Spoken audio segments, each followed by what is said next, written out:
분이 계십니까? 아니면 운명은 안 변한다고 생각하고 계십니까? 우리들이 주 앞에 감히 설 수 없는 우리들인데 오직 주님의 은혜로 오늘도 이렇게 서 있습니다. 우리가 몰라서 그냥 넘어가는 것 뿐이지 순간순간 하나님의 은혜가 없이는 살 수 없다는 것을 잊으면 안 되는 것이죠. 저도 몇 년 전에 정신적으로 진이 빠졌던 어려운 시기를 보냈을 때 저도 몰랐었습니다. 한참 지나고 나서 제가 정신적인 진이 빠지고 난 이후에 몸에 당뇨가 왔다는 것을 나중에 알았습니다. 하나님이 지켜주시 않았더라면 저도 당뇨라는 병을 평생 가지고 살 수밖에 없었는데 하나님이 지켜줬다는 것을 저는 나중에 알았습니다. 이 자리는 여러분들도 마찬가지일 겁니다. 하나님의 은혜로 우리가 순간순간 산다는 것을 우리가 잊지 말고 살아야 한다는 것이죠. 소학교 5학년 어떤 반에서 있었던 일이라고 해요. 그 반 아이들 중에서 별로 평상시에 말이 없는 아이가 있었어요. 남들이 토론할 때는 말하는 것보다는 거의 다 듣기만 하는 아이가 있었어요. 그 아이는 느릿느릿하게 말을 하기 때문에 토론의 대상에 끼지도 못하는 그런 아이라는 거죠. 근데 그 반에서 이런 토론이 벌어졌어요. 엄마가 분유를 훔쳤어요.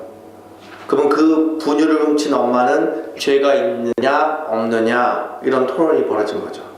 그래서 아이들이 다 돌아가면서 자기 의견들을 자꾸 얘기를 해요. 그 얘기하다가 어떤 의견으로 모아졌냐면 일단 이 엄마는 죄가 있다. 이 죄를 다스려야 된다. 도둑질은 나쁜 거다. 라는 의견이 모아진 거예요. 그런데도 불구하고 여자아이들은 무죄다. 엄마가 뭐가 죄가 있냐 하고 무죄를 자꾸 주장하는 거예요. 그래서 찬반이 왔다 갔다 하는 거죠. 그런데 평상시에 말을 잘 안 하던 아이가 아주 심각한 표정으로 말문을 엽니다. 이렇게 얘기해요. 그런데 그 아기는 어떻게 되었나요? 우유를 먹었나요? 못 먹었나요? 이 말을 하자마자 선생님은 갑자기 머리에 망치를 맞은 듯한 충격을 받은 거죠. 이제껏 한없이 작아 보이고 말도 제대로 못하는 아이가 오늘따라 아주 커져 보이는 거죠. 그리고 선생님은 그 아이한테 떨리는 마음으로 이렇게 얘기했다고 그래요. 먹었다 해더구나 이렇게 얘기한 거죠. 그 선생님의 이야기를 들은 이 아이의 반응은 아휴 다행이에요. 그 아이가 죽지 않아서요. 논술 선생님, 이 선생님은 이 아이한테 최고의 점수를 주었다고 그래요. 잘못된 가설 때문에 찬반이 논쟁이 왔다 갔다 하는 이 와중에 이 아이는 아이가 살았느냐 죽었느냐, 이 아이는 위험한 아이인데 어떻게 됐을까? 아이 걱정에 이 말 못하는 아이, 부진한 아이의 생각이 거기에 가 있었다는 거죠. 우리들도 마찬가지죠. 세상살이 하면서 우리들의 관심하고 하나님의 관심은 지금 다른 데 있다는 거죠. 뭐냐면 우리들은 다 약점이 있어요. 사람이 약하기 때문에 악한 모습이 드러나는 거죠. 근데 약한 모습은 결국에는 영원한 진리, 예수님을 모르기 때문에 약해진 거죠. 약해지니까 악해지는 거죠. 사람들은 이 약한 모습 때문에 감추거나 또는 그걸 또 공격하거나 이렇게 살아가는 거죠.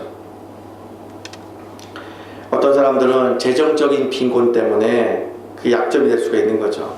좀 더 많이 가졌으면 헐헐 날을 수 있을 텐데 넉넉지 못해서 내 인생이 날개를 피지 못하는구나 이렇게 생각하는 사람도 있고요. 또 어떤 분들은 인간관계가 서툴러서 그게 또 그 사람에게 약점이 될 수가 있어요. 늘 사람들과 부딪히는 거죠. 불안을 일으키는 거죠. 잘하려고 하는데도 잘 안 되는 거죠. 인간관계가 서툴었기 때문에 그런 거죠. 그런 분들은 대부분 공동체로부터 소외되는 분들이죠. 그게 또 그분들의 약점일 수가 있어요. 또 어떤 분들은 센스가 무딘 분들이 계세요. 감각이 느리고 적응이 좀 느려요. 그래서 경쟁에서 자꾸 밀리고 뒤처지는 분들이죠. 또 어떤 분들은 육체적인 한계가 자기의 약점일 수가 있어요. 그런 육체적인 결함 때문에 자신감을 잃고 사는 사람들이죠. 저는 여기에 해당되는 거죠. 저는 시력이 약하기 때문에 멀리 있는 사람들을 볼 수 없고 멀리 있는 물체를 잘 보지 못하기 때문에 항상 저에게는 이게 답답함이 있는 거죠. 이런 약함 때문에 우리 스스로는 우리를 자꾸 미워하고 나를 소중하게 여기지를 않아요. 하지만 하나님은 우리를 바라볼 때 하나님이 만드신 존재이기 때문에 하나님은 우리를 지극히 사랑하신다는 거죠. 하지만 우리의 관심은 내가 이 약한 모습 때문에 험한 세상을 살아야 되니까 자꾸 내 운명을 비판하거나 고민하거나 또는 하지 말아야 될 부모를 탓하거나 또는 의기소침하거나 또는 자신감을 잃고 살아가는 거죠. 그래서 인생을 숨거나 또는 누군가를 탓하면서 살아가는 거죠.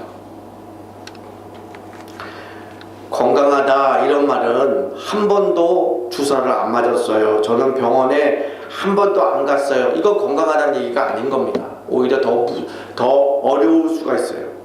진짜 건강하다는 거는 병을 이길 수 있는 힘이 있는 사람을 건강하다라고 표현하는 거죠. 지난번 저희 교회에 방문했던 권사님 중에서 암 3기인 분이 계세요. 김명희 권사님이라는 분이 계시는데 그분은 저보다 더 건강하세요. 해외로 제주도로 여러 군데를 여행 다니면서 재밌고 즐겁게 사세요. 정말 인생이 기묘합니다. 인생이 우리의 수학 공식대로 안 돼요. 돈이 없는 사람은 돈이 많으면 행복할 것 같지만 또 그렇지 않아요. 돈 지키는 게 얼마나 어려운데. 꼴등하는 사람이 1등이 얼마나 부러워요. 또 1등 돼보면 1등 지키는 게 더 힘들어요. 인생은 수학 공식처럼 안 돌아간다는 거죠. 정말 건강하다 이거는 병이 들어오면 이길 수 있는 힘이 있으면 건강한 거예요. 인생이 힘이 있다 이거는 약점이 없거나 흠이 없거나 부족함이 없는 게 힘이 아니에요. 저가처럼 한없이 부족하고 한없이 연약한 사람도 그것을 이길 수 있는 힘, 진짜 힘, 눈에 보이는 힘 말고 force라고 하는 눈에 보이는 힘을 갖고 있는 권력 이런 힘이 아니고 진짜 힘, 진짜 힘을 가지면 세상을 재밌고 즐겁게 살 수 있는 사람들이 모르는 뭔가가 있는다는 거죠. 그게 뭐겠습니까? 진짜 힘이 뭐겠습니까? 교회도 힘 있는 교회가 됩시다. 힘 있는 교회가 되어야 됩니다. 바로 거기서 힘은 진짜 힘을 얘기하는 겁니다. 눈에 보이는 force가 아닌 파워, 세상을 움직이는 그론적인 힘을 얘기하는 겁니다. 그게 뭐겠습니까? 바로 오늘부터 복음, 진짜 힘이 무엇인지에 대해서 한번 얘기를 나누려고 합니다.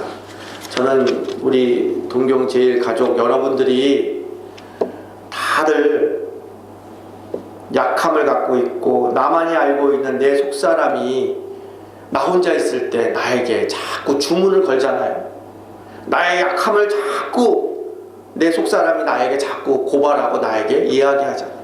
그럴 때마다 얼마나 괴롭고 고민됩니까? 그리고 의기소침하고 그럴 때마다 우리는 꼭 기억해야 될 것이 바로 뭐냐? 오늘은 첫 번째 십자가에 관한 이야기입니다. 십자가. 여러분도 그렇지만 저도 그렇고 뭐 평생 교회 다니는 우리들에게는 늘 듣는 얘기가 십자가 아닙니까? 십자가.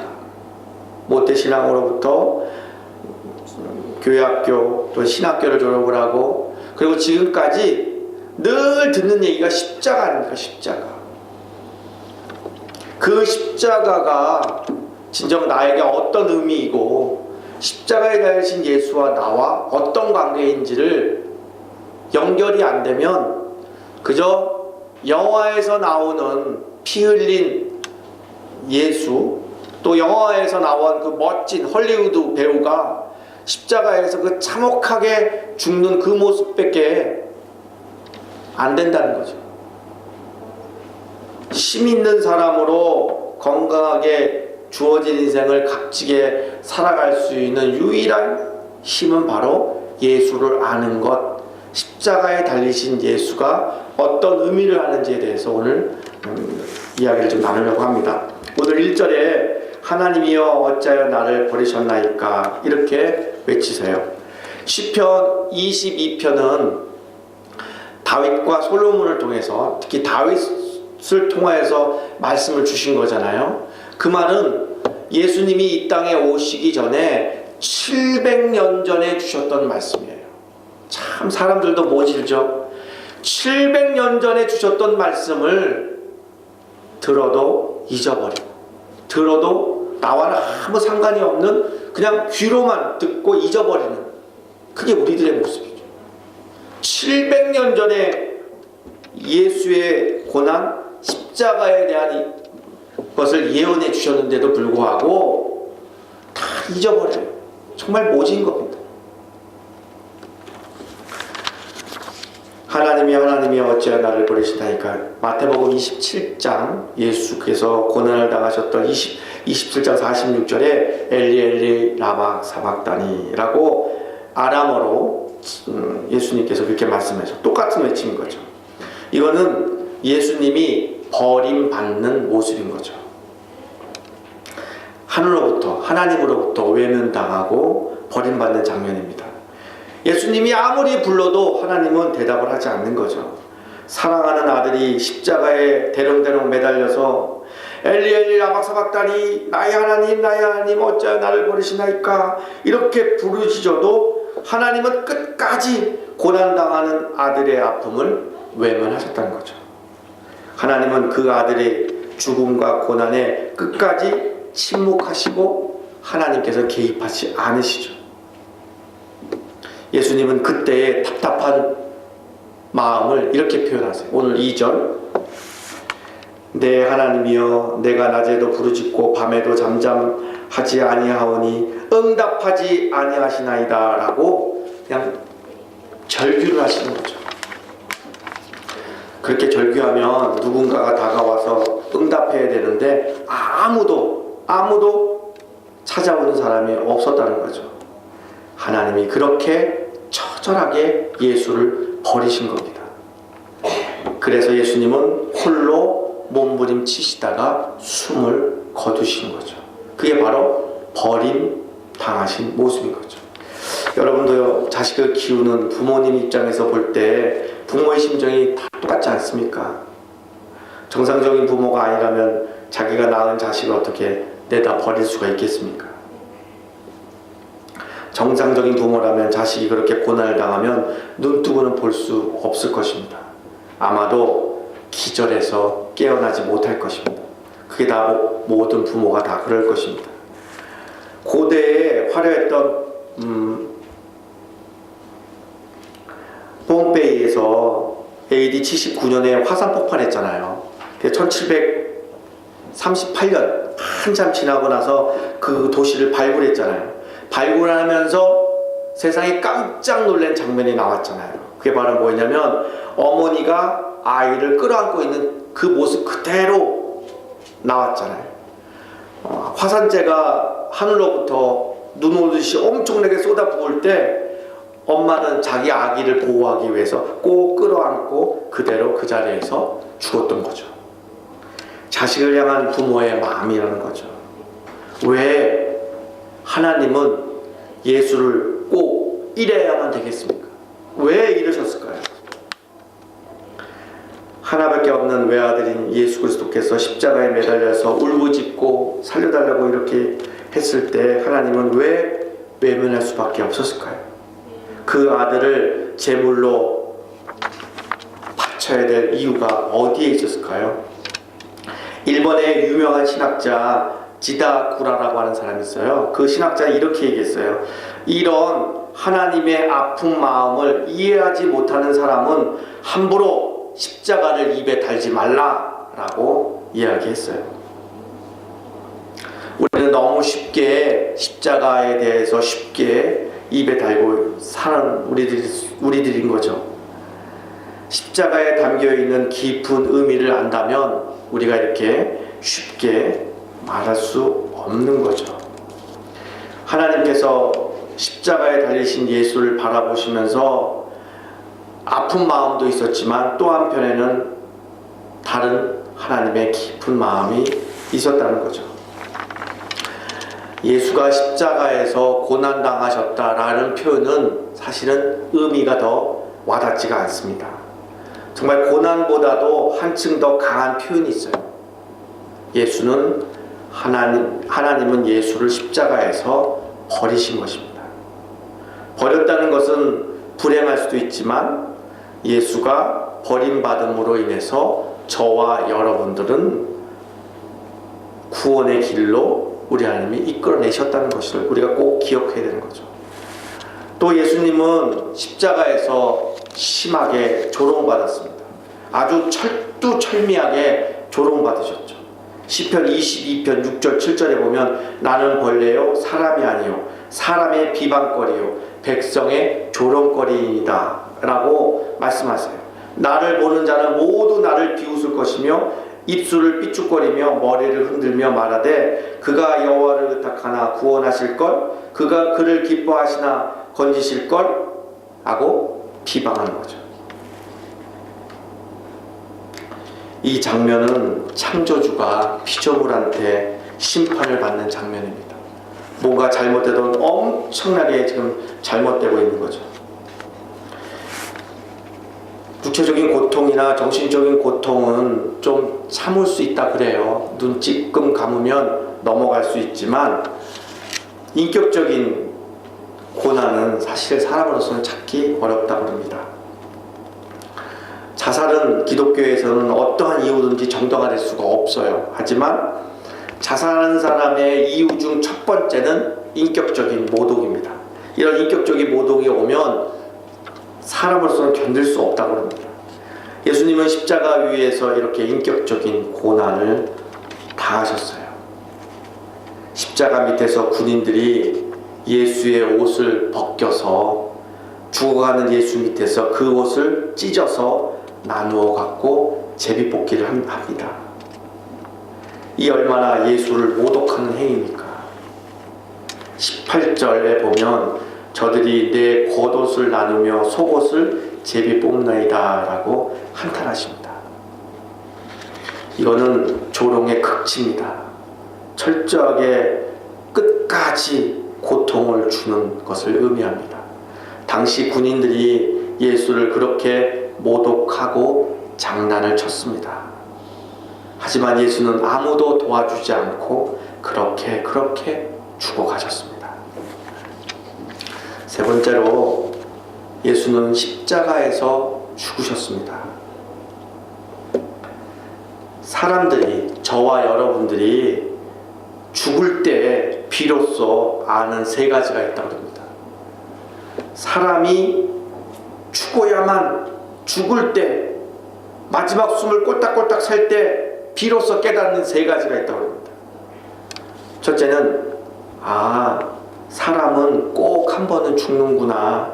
두 번째, 죽을 때는 아무도 같이 가지 못하는구나. 세 번째, 죽을 때 아무것도 가져가지 못하는 거구나. 이걸 느낀다고 그래요.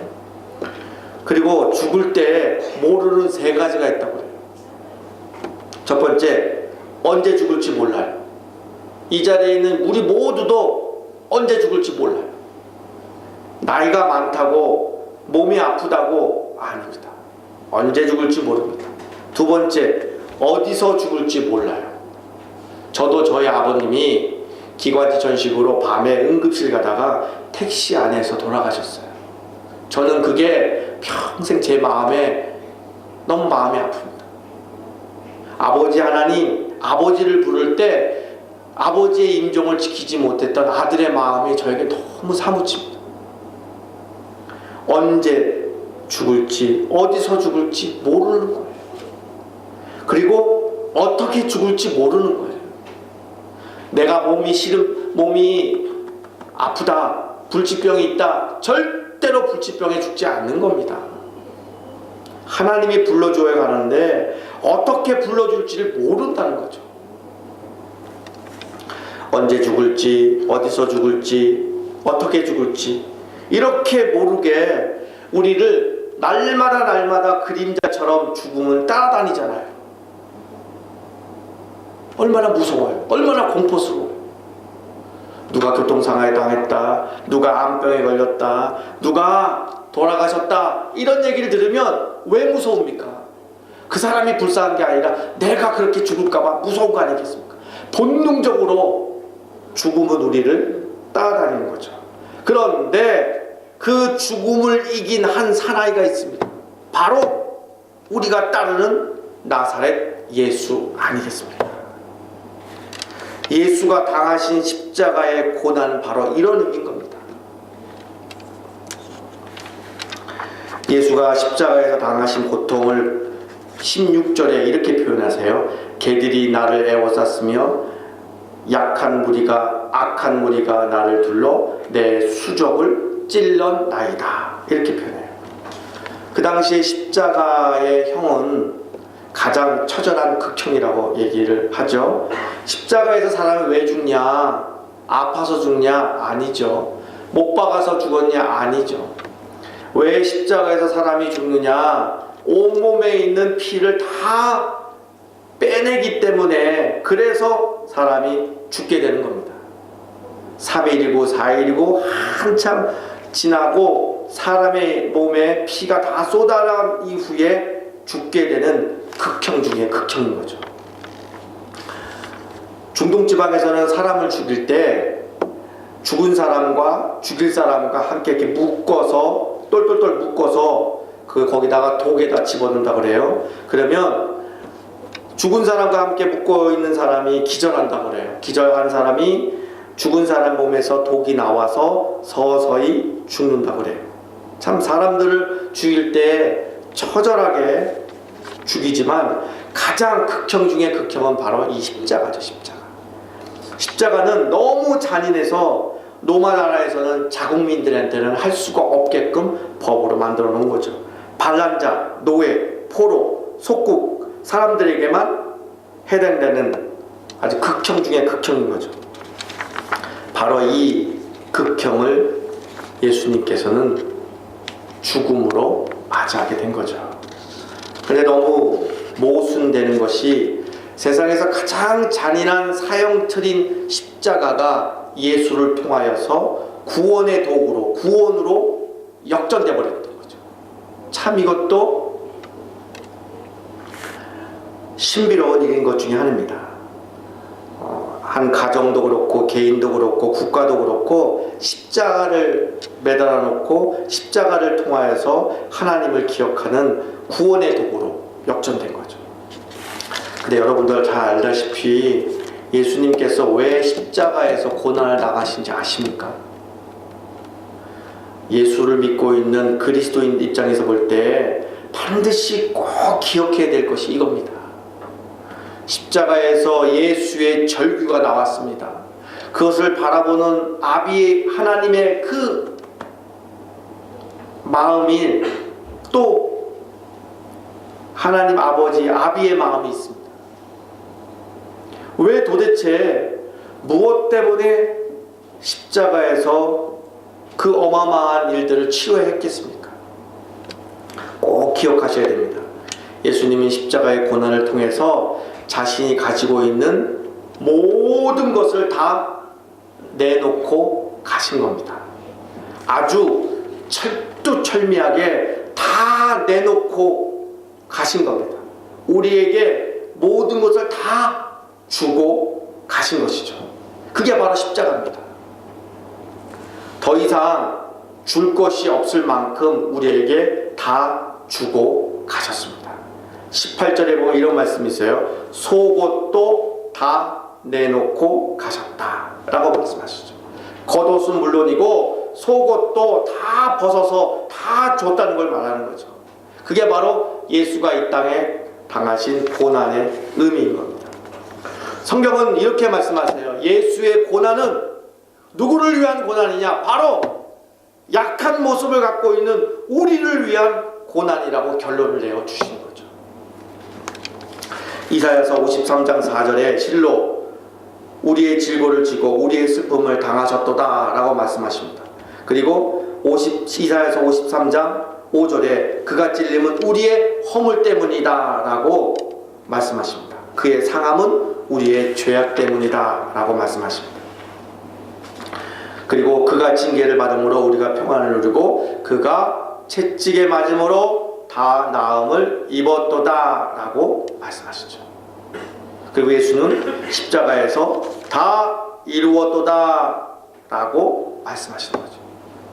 더 이상 하나님께 달라고 할 수 없을 만큼 하나님은 예수의 십자가를 통하여 다 주셨다는 것을 말씀하시고 그것을 선포하신 거죠. 그래서 예수는 그 참혹한 고난의 길을 걸어가시고 그 대신 우리에게 모든 것을 다 허락하시고 주신 것이죠. 많은 사람들이 이것도 모르고 자신들의 구원을 위해서 고행을 해요. 밥을 안 먹어요. 새벽에 목욕 제기를 해요. 겨울에 얼음을 깨고 들어가서 추위 안에서 벌벌 떨어요. 자기를 막 학대하죠. 그러면 뭔가 돌을 닦고 뭔가 될 줄 알죠? 하루도 못 가고 이틀도 못 갑니다. 다시 제자리로 돌아옵니다. 많은 사람들은 자기가 구원받으려고 착한 일을 많이 해요. 끝이 없어요. 구제하고 봉사하고 그리고 수고해요. 그래도 우리에게 구원이 임할 수가 없는 거죠. 그리고 뭔가 자꾸 지키려고 해요. 율법을 지킨다고 구원에 이르지 않아요. 눈물 겹도록 율법을 지키지만 그것은 우리를 구해 주지를 못해요. 우리의 약하고 악한 것으로부터 구할 수가 없어요. 성경은 정확하게 얘기합니다. 우리를 구할 수 있는 길은 딱 한 가지라고 말씀하시죠. 바로 그 길은 오직 믿음, 오직 십자가를 믿음으로, 오직 예수의 말씀을 믿음으로 가능하다고 얘기하는 거죠. 그래서 기독교는 십자가의 종교다라고 말을 하는 거죠. 어느 목사님이 폐결핵에 걸렸어요. 그래서 그 목사님은 3기 암이라고 하는 진단이 내렸어요. 그래서 날마다 입으로 피를 쏟아내면서 죽음을 맞이하는 그런 세월들을 보내고 계시는 시한부 인생을 살고 있었어요. 그런데 어느 날 이 목사님이 계시는 병실에 나비 한 마리가 날아왔어요. 나비는 날지도 못하고 창문을 찾지 못하고 바둥바둥 되는 거죠. 목사님은 가만히 보다가 나비가 불쌍한 거예요. 그래서 나비를 잡아서 창밖으로 내려고 나비를 잡으려고 막 이렇게 다니는 거죠. 근데 또 나비는 사람한테 안 잡히려고 또 바둥바둥 되는 거죠. 그러다가 목사님이 나비를 천천히 보다가 혼신의 힘을 다해서 나비의 날개를 탁 잡은 거죠. 그랬는데 그만 나비의 날개는 상했어요. 목사님은 이걸 깨달은 거죠. 목사님은 나비를 살려주려고 날개를 잡았는데 나비는 그것도 모르고 목사님의 계획도 모르고 도망다녔던 거죠. 문득 목사님은 자기의 자신을 발견한 거죠. 이렇게 중얼댑니다. 아, 저 모습이 내 모습이야. 하나님께서 나를 향하여 깊은 계획을 가지셔서 내게 이렇게 병을 주셨는데 그것도 모르고 나는 지금 도망다니고 있어. 동경제일 가족 여러분, 여러분의 모든 것을 주님께 맡겨 보십시오.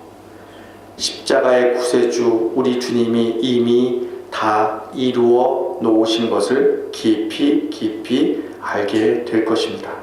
십자가를 통하여 우리에게 만복을 다 주신 겁니다. 이거 모르면 예수의 십자가의 가치는 아무런 가치가 안 됩니다. 십자가의 의미를 모르고 복 받으십시오, 복 받으십시오 이렇게 얘기하지만 십자가에 달리신 예수의 그 깊은 의미를 안다면 복 받으시오 라는 얘기는 못합니다. 동정제일교회 가족 여러분들의 신앙은 이미 십자가를 통하여 복을 다 받으신 겁니다. 우리의 관심은 이제 이미 주신 복을 누리며 사는 믿음의 사람이 되는 것이 우리들의 관심인 겁니다. 악하고 약하여 주 앞에 설 수 없는 우리들이지만 오직 십자가의 은혜로 우리의 운명은 변한 것입니다. 우리에게도 꿈이 생겼습니다. 우리에게도 희망이 생겼습니다. 여러분 형통하십시오. 기도하겠습니다.